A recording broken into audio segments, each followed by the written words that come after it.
Hello everyone, welcome to daily one question practice series for CSIR net life science 2023। आइए video शुरू करते हैं और देखते हैं आज कौन से क्वेश्चन को हम प्रैक्टिस करने वाले हैं। तो देखिएगा, आज की इस वीडियो में जो क्वेश्चन हमारे सामने है ये जून 2021 शिफ्ट 1 का क्वेश्चन है और ये जो क्वेश्चन है आया हुआ है यूनिट नंबर 2 यानी सेल बायोलॉजी से। तो क्वेश्चन में आपको दिया है given below are a few statement about the nuclear transport, यानी न्यूक्लियस के अक्रॉस जो ट्रांसपोर्ट होता है उसके रिगार्ड में आपको यहाँ पर कुछ स्टेटमेंट दी गई हैं। आपको बताना है which one of the following combination contain all the correct statement. इनमें से सही कौन कौन सी हैं आपको बताना है ऑप्शन के थ्रू। ठीक है, चलिए रीड कर लेते हैं। फर्स्ट में दिया है कि जो रेन जीटीपी है level are higher in the nucleus than the cytoplasm. चलिए इसके बारे में मैं आपको बता देती हूँ। यहाँ बात की गई है रेन जीटीपी की। तो एक प्रोटीन होता है जिसका नाम है रेन और इसका काफी इंपॉर्टेंट रोल है इन द न्यूक्लियर ट्रांसपोर्ट, यानी चीजों को जब हमें न्यूक्लियस से बाहर लेके जाना है, न्यूक्लियस के अंदर लेके जाना है, वहां पर ये जो प्रोटीन है रेन, इसका काफी इंपॉर्टेंस होता है। तो ये दो फॉर्म में एग्जिस्ट करता है, एक होता है रेन जीडीपी, एक होता है रेन जीडीपी और दूसरा फॉर्म होता है इसका रेन जीटीपी, रेन जीटीपी। तो दो फॉर्म में ये मिलता है। यहां पर जो रेन जीटीपी वाली फॉर्म है ये एक्टिव मानी जाती है और रेन जीडीपी फॉर्म जो है इसको इनएक्टिव माना जाता है, यानी अगर चीजों को क्रॉस करवाना है तो वहां पर रेन जीटीपी का रोल होता है। डिफरेंस बस इतना है कि जीडीपी को कन्वर्ट करना पड़ेगा जीटीपी में अगर इसे एक्टिव करना है और जीटीपी को कन्वर्ट करना पड़ेगा जीडीपी में अगर यहां इसको इनएक्टिव करना है। ठीक है, तो मैं आपको बता देती हूं कि जो रेन जीटीपी है और जो रेन जीईएफ है ये मिलते हैं न्यूक्लियस के अंदर। मैं अगर बात करूं तो ये है न्यूक्लियस और यहां बाहर है साइटोप्लाज्म। तो न्यूक्लियस के अंदर अगर बात की जाती है तो यहां पर आपको तीन चीजें मिलती हैं। एक होता है एक्सपोर्टिन जो कि चीजों को बाहर लेके जाएगा। एक्सपोर्टिन एक प्रोटीन है बेसिकली जो कि अंदर जो है न्यूक्लियस के, उसे अगर बाहर लेके जाना है तो एक्सपोर्टिन की हेल्प लेनी पड़ेगी। तो एक्सपोर्टिन न्यूक्लियस के अंदर मिलता है। सेकेंड जो रेन जीटीपी है ये भी इसके अंदर मिलता है, रेन जीटीपी भी न्यूक्लियस के अंदर मिलता है। और साथ ही साथ एक और फैक्टर है जिसको बोलते हैं रेन जीईएफ, जिसका मतलब है ग्वेनन एक्सचेंज फैक्टर। तो ये जो जीईएफ होता है ये भी न्यूक्लियस के अंदर ही मिलता है। ठीक है, इसका बेसिकली काम होता है कि जब जीडीपी को हमें कन्वर्ट करना है जीटीपी में तो यहाँ पर जीईएफ की रिक्वायरमेंट होती है और अगर हमें जीटीपी को कन्वर्ट करना है जीडीपी में तो यहाँ गैप की रिक्वायरमेंट होती है, जीएपी, गैप। ठीक है, तो अभी अगर बात करें साइटोप्लाज्म की यानी कि साइटोसोल जो है बाहर, वहां मिलता है इंपोर्टिन। इंपोर्टिन का काम है चीजों को अंदर लेके जाना, तो वो बाहर मिलेगा, इंपोर्टिन बाहर मिलेगा। साथ में रेन जीडीपी, यहां पर जीटीपी था, जो जीडीपी फॉर्म है रेन का वो साइटोसोल में मिलता है और गैप भी साइटोसोल में ही मिलता है।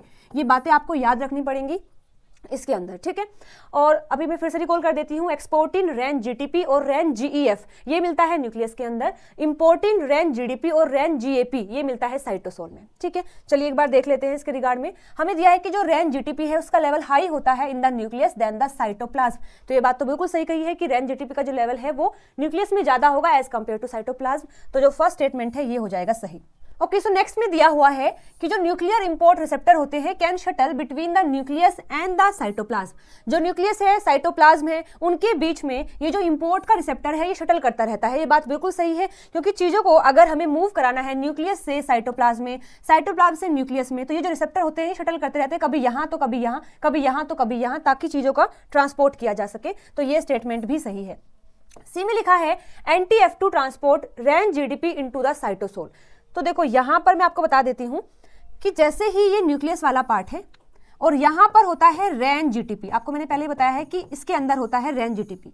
तो जब चीजें बाहर जाती हैं तो रेन जीटीपी भी उनको बाहर ले जाने में हेल्प करता है। जैसे ही ये बाहर आ जाता है, ये जो रेन जीटीपी है, जैसे ही ये बाहर आ जाता है चीजों को ट्रांसपोर्ट करने के लिए, तो मैंने बताया था कि साइटोसोल के अंदर प्रेजेंट होता है गैप। तो ये गैप जो है इस जीटीपी को कन्वर्ट कर देता है, ये जो गैप है ये इस जीटीपी को कन्वर्ट कर देता है रेन जीडीपी के अंदर, रेन जीडीपी के अंदर इसको कन्वर्ट कर देता है।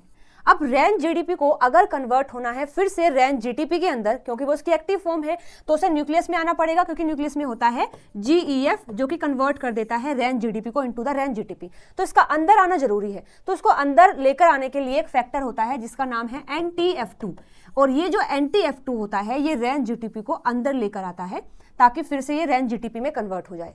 तो मतलब ये हुआ कि जो NTF2 है ये रेन जीडीपी को न्यूक्लियस के अंदर लाने के लिए रिस्पॉन्सिबल है, ना कि बाहर ले जाने के लिए। और हमारे स्टेटमेंट में दिया है कि ये जो NTF2 है ट्रांसपोर्ट करता है रेन जीटीपी को इनटू द साइटोसोल। तो ये गलत हो जाएगा, साइटोसोल में नहीं, वो न्यूक्लियस में ट्रांसपोर्ट करता है। तो सी स्टेटमेंट हो जाएगा गलत। डी में लिखा है export of mRNA is not directly depend on the rain, यानी कि अगर मुझे mRNA को बाहर लेके जाना है, इसको एक्सपोर्ट करना है, तो वो केवल रेन पर डिपेंड नहीं करता, वहां पर और भी फैक्टर होते हैं। तो ये बात भी बिल्कुल सही है। माना आपके पास न्यूक्लियस में कुछ चीजें हैं, यहाँ पर mRNA है और इस mRNA को आप बाहर लेकर जाना चाहते हैं, तो ऑब्वियसली यहाँ पर रेन जीटीपी हेल्प तो करता है कि इसको बाहर लेकर जाएगा, लेकिन केवल रेन जीटीपी ही नहीं होता है, और भी बहुत सारे फैक्टर हैं जो कि रिस्पॉन्सिबल होते हैं उसको बाहर ले जाने के लिए।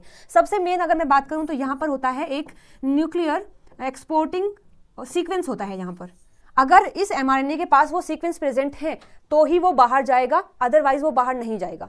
तो हम ये बात बिल्कुल कह सकते हैं कि जो एक्सपोर्टिंग है mRNA का, जो एक्सपोर्ट हमें करना है वो डायरेक्टली डिपेंड नहीं करता रेन पर, और भी फैक्टर होते हैं जिन पर वो डिपेंड करता है। तो डी स्टेटमेंट भी सही हो जाएगा। ई में लिखा है कि tRNA and miRNA export is mediated by the exportin. देखो ये बात भी बिल्कुल सही है। अगर छोटा कंपाउंड होता है, फिर छोटा सा मॉलिक्यूल होता है, तो उसको ऐसे ही भेज दिया जाता है बाहर। लेकिन अगर कोई बड़ा सा कंपाउंड है, जैसे कि mRNA है, tRNA है, miRNA है, उनको अगर न्यूक्लियस से बाहर लेके जाना है या फिर न्यूक्लियस के अंदर लेके आना है, तो वहां पर एक्सपोर्टिन और इंपोर्टिन प्रोटीन जो होते हैं उनकी रिक्वायरमेंट पड़ती है।